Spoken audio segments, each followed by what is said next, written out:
We are about to know the general properties and structures of lipids.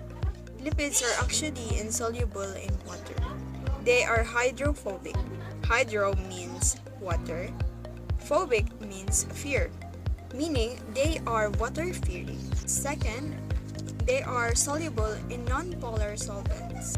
Third, they contain carbon, hydrogen, and oxygen. Sometimes they also contain nitrogen and phosphorus. On hydrolysis, they give a fatty acids. Lipids also take part in animal and plant metabolism. Structure of lipids. They are typically made of glycerol backbone, a fatty acid tails, and a phosphate group, which is hydrophilic. There are also three main types of lipids: the triglycerides, phospholipids, and sterols. Triglycerides is made up of glycerol backbone and fatty acids. Glycerol is a three-carbon backbone of triglycerides, while fatty acids are longer chains of carbon molecules attached to the glycerol backbone. Phospholipids. Phospholipids are both found in plants and animals, but make up only about 2% dietary lipids. Their structure is quite similar to triglycerides. They both have a glycerol backbone, but phospholipids only have two fatty acid molecules. The unique structure of phospholipids makes them both fat and water soluble, or what you call amphiphilic. This photo is phospholipid bilayers that consist of two adjacent sheets of phospholipids arranged tail to tail. Sterols, the most scenic one among the triglycerides and phospholipids. Most of them does not contain of any fatty acids, but rather are multi-ring structures, similar to a chicken wire. Did you know that cholesterol is the best known sterol because of its role in heart disease? It is made up of multiple carbon rings bonded together. Lipids are organic compounds that contain hydrogen, carbon, and oxygen atom, which form the framework for the structure and function of living cells. There are two classifications of lipids: the non-saponifiable and saponifiable lipids. A non-saponifiable lipid cannot be disintegrated into smaller molecules through hydrolysis. Non-saponifiable lipids includes cholesterol, prostaglandins, and steroids. Saponifiable lipid comprises of one or more ester groups, enabling it to undergo hydrolysis in a form of base, acid, and/or enzymes, including waxes, triglycerides, sphingolipids, and phospholipids. Further, these categories can be divided into nonpolar and polar lipids. Nonpolar lipids, namely triglycerides, are utilized as fuel and to store energy. The most important non-saponifiable lipids are the steroids. These compounds include the bile salts, cholesterol and related compounds, and certain hormones such as cortisol and sex hormones. Polar lipids that can form a barrier with an external water environment are utilized in membranes. Polar lipids comprise of sphingolipids and glycerophospholipids. Within these two classifications of lipids, there are numerous specific types of lipids which are important to life, including fatty acids, triglycerides, glycerophospholipids, sphingolipids, and steroids. They are broadly classified as simple lipids and complex lipids. Simple lipids are ester of fatty acids with various alcohols. This includes fats and waxes. While on complex lipids, these are the ester of fatty acids containing groups in addition to alcohol and fatty acids, which includes phospholipids, glycolipids, and other complex lipids. Good day, guys. I am Lenny. Today, I'm going to give you some infos about saturated and unsaturated fats. Saturated fats are only single bonds between neighboring carbons in the hydrocarbon chain. It is usually solid at room temperature and from animal sources like milk, butter, ice cream, red meat, and poultry. While unsaturated fats are at least one double bond in the fatty acid chain, it can be found in vegetable oils like olive oil, nuts and nut butters, avocados, and fish. Unsaturated fats are considered beneficial fats because they can improve blood cholesterol levels and ease inflammation, stabilize heart rhythms, and play a number of beneficial roles. Unsaturated fats are healthier than saturated fats because they help lower cholesterol and improve heart health. Saturated fats can increase cholesterol, but both saturated and unsaturated fats can be a part of a healthy diet, though it's important to consume them in moderation. First, we will discuss what is lipid metabolism. The term lipid metabolism includes several types of molecules.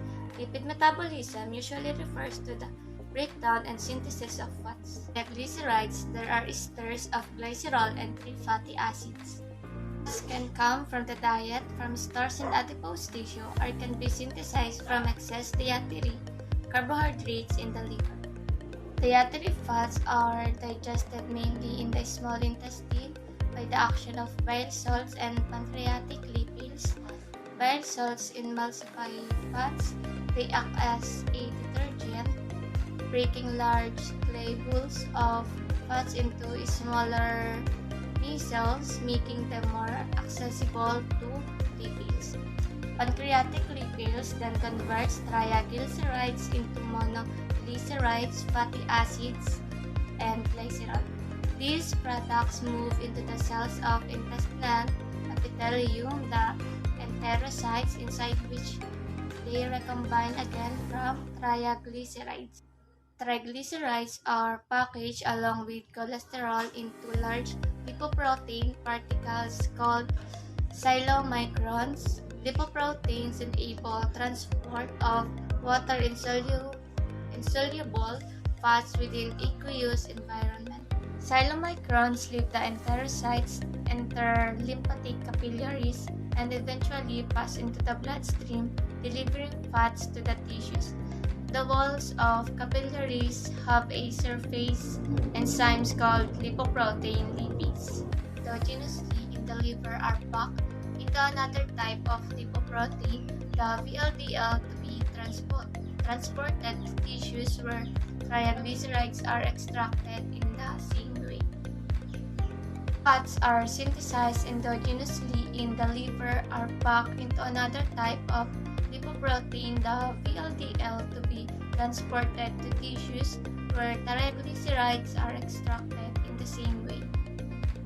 When required, fat stores in adipose tissue are mobilized for energy production by the action of hormone-sensitive lipids, which respond to hormones such as epinephrine. Lipid metabolism pathway are closely connected to those of carbohydrates metabolism. Glycerol is converted to a glycolysis intermediate while fatty acids undergo beta oxidation to generate acetyl-CoA. Each round of beta oxidation removes two carbons from the fatty acids chain, releasing one acetyl-CoA, which can then oxidize in the citric acid cycle. Beta oxidation also produces several high-energy molecules which are fed directly to the electron transport system. Fats yields more energy per unit mass than carbohydrates. When acetyl-CoA is produced in excess, it is diverted to create ketone bodies. During glucose starvation, ketone bodies are an important source of fuel, especially for the brain. However, ketone bodies are acidic and when produced in excess can overwhelm the buffering capacity of blood plasma, resulting in metabolic acidosis, which can lead to coma and death. Ketoacidosis is a serious complication of diabetes in which cells must oxidize fats for fuel as they cannot utilize glucose. Extreme diets that are excessively low in carbohydrates and high in fat may also result in ketoacidosis. On the other hand, diets are high in carbohydrates generate excess acetyl-CoA that can be converted into fatty acids.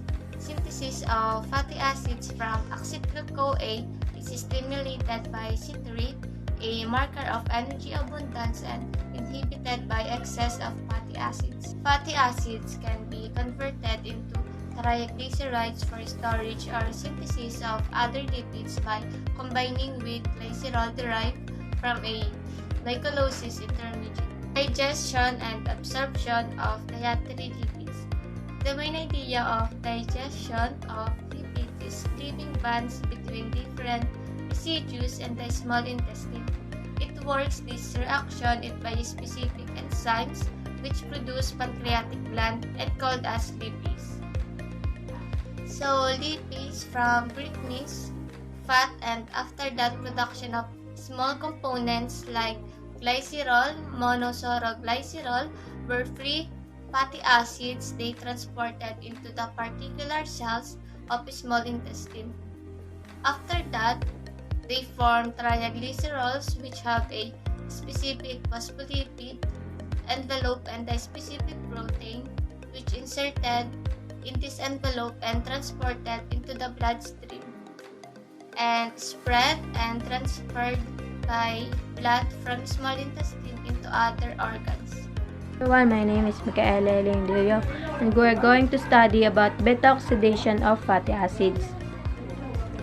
Beta oxidation is catabolic pathway of fats in which free fatty acids are converted in acetyl-CoA. Since this process involves oxygen in one form in another, it is known as oxidation. But why is this process called beta oxidation? Fats are stored in the human body in various forms, and one of the major storage form are the triglycerides. Triglycerides composed of a single molecule of glycerol which is attached to 3 molecules of fatty acids. It is important to understand the structure of fatty acids. About the process of beta oxidation, the human body contains adipose tissue which consists of triglycerides. The triglycerides contain fatty acids and glycerol molecules. The fatty acids are distributed all over the human body, and from there they enter into the blood. To the blood, they are distributed virtually all the cells of the body that can metabolize fatty acids. The fatty acids then move inside the cytoplasm of the target cells. In the next phase, the fatty acids enter into the matrix of the mitochondria. After crossing the inner and outer the mitochondrial membranes in the final phase, the fatty acids are metabolized oxidatively inside the mitochondrial matrix. So the whole process of the beta oxidation can be divided into the 3 phases: a transport of fatty acids from the adipose tissue to the target cells, re-entry of the fatty acids into the cytoplasm and then into the mitochondrial of T cells, and C, oxidative catabolism inside the mitochondrial matrix.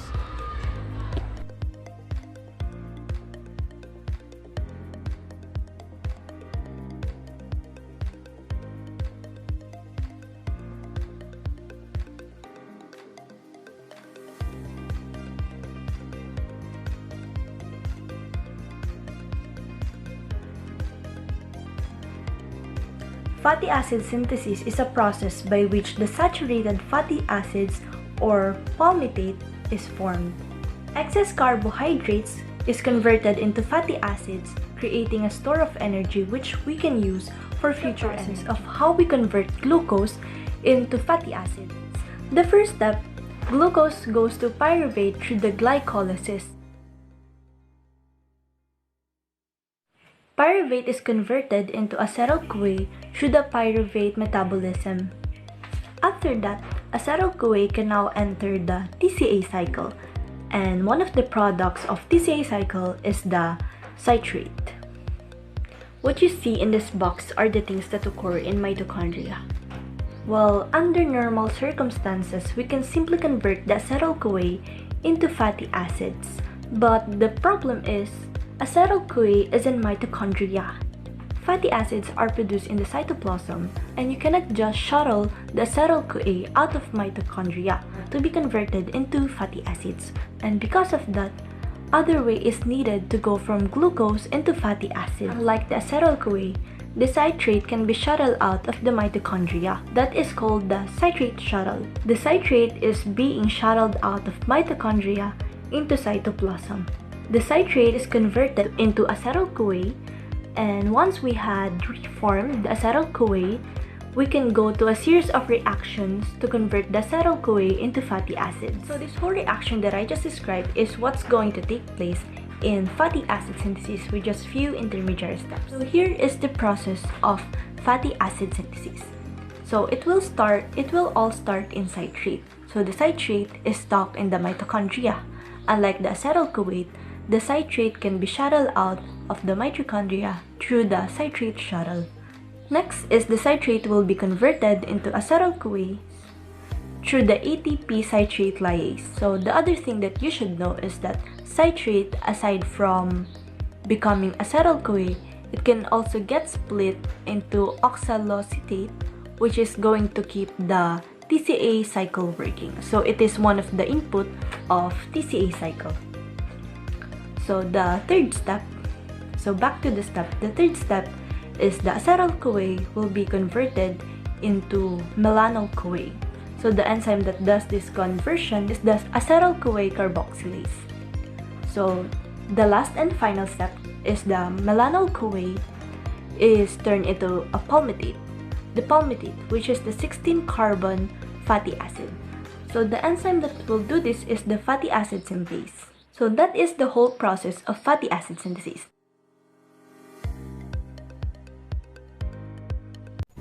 Now let's discuss cholesterol absorption, synthesis, metabolism, and fate. First, what is cholesterol? Cholesterol is a lipid synthesized virtually by all cells, especially liver, intestine, adrenal cortex, and reproductive tissues. Its functions are structural components of membranes and precursor of bile salts, steroid hormones, and vitamin D. The major sources of liver cholesterol are diet via chylomicrons remnants, de novo synthesis, uptake, low-density lipoproteins, and high-density lipoproteins. Then liver excretes cholesterol in bile converting it to bile salts. Cholesterol structure consists of 4 fused D rings, a hydrocarbon tail, polar OH group on C3, and double band at C5 to C6. These are reaction sites of esterification and oxidation reduction reactions. Next is cholesterol synthesis. All C atoms of cholesterol come from acetate as acetyl coenzyme A, and reducing equivalents come from NADPH. Energy to drive cholesterol synthesis comes from acetyl coenzyme A and ATP hydrolysis. Synthesis occurs on the cytoplasm and endoplasmic reticulum. First two reaction from HMG-CoA and acetyl-CoA. HMG-CoA reductase is the rate-limiting step on the pathway, resulting in the formation of mevalonic from HMG-CoA and 2-NADPH.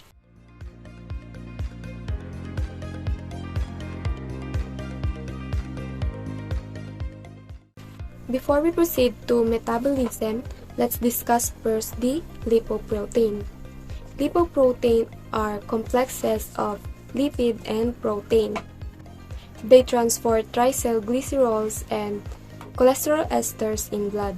Lipoproteins are classified into chylomicrons, very low density lipoproteins, low density lipoproteins, and high density lipoproteins based on their density and size.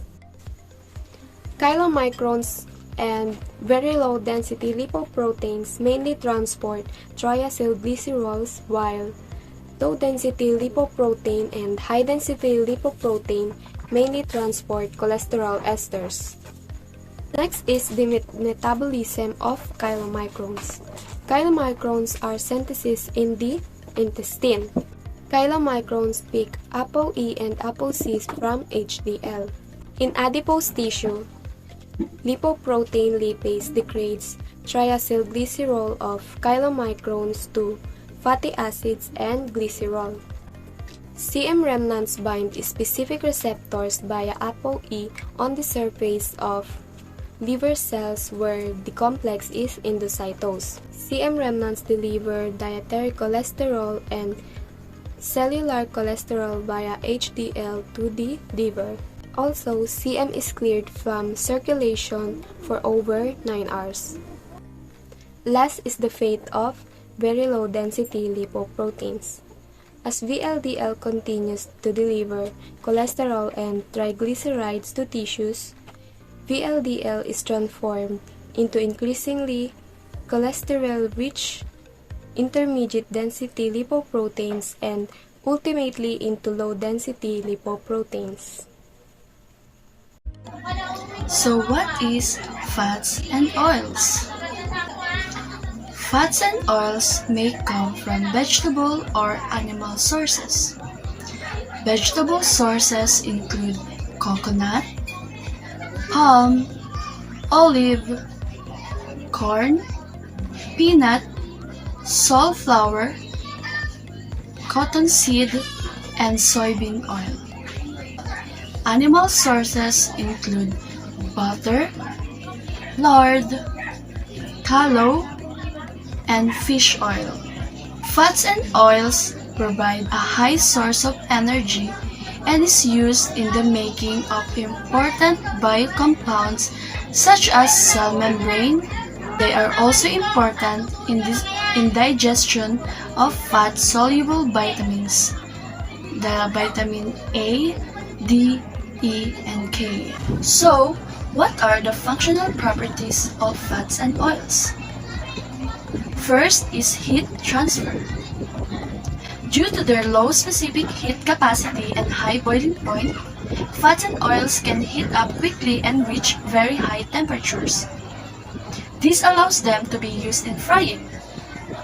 At elevated temperature, fats and oils smoke, and this is called the smoke point. Continued heating beyond the smoke point will lead to the ignition of oil, which is called flash point. Oil that has been abused to its smoke point should be thrown out due to the development of harmful breakdowns product called free radicals. Next is flavor retention. What is flavor retention? Most flavors are hydrophobic in nature, making fats and oils a good solvent for them. Hence, food that are fatty will taste better compared to low-fat food, which are generally bland. Consider the difference in flavor between skimmed milk and whole milk, for example. Or compare meats that have high marbling versus those that have low marbling. The greater the marbling, the more flavorful and desirable the eating quality. Last, the texture. Fats and oils improve not only flavor but also texture. Their ability to lubricate materials generate a juicy and tender mouthfeel. In food processing, shortening texturized pastry by trapping tiny air bubbles during mixing, which then expands with heat and aerate and soften the final product. Fats can produce different texture due to the combination of fat crystals form they contain. The three crystals are alpha, beta prime, and beta crystals. Alpha crystals are formed by rapid cooking of fat, and the most unstable crystals with the lowest melting point, which is 55.7 degrees Celsius, while beta prime crystals are more stable and have higher melting point, which is 63.2 degrees Celsius. And last is beta crystals, are formed during even slower cooling than beta prime crystals. They are most stable with a high melting point, which is 73.5 degrees Celsius. The firmness of chocolate is due to the presence of high beta crystals. Ultimately, the type of crystals forms are dependent on the type of fatty acid present in the fat or oil.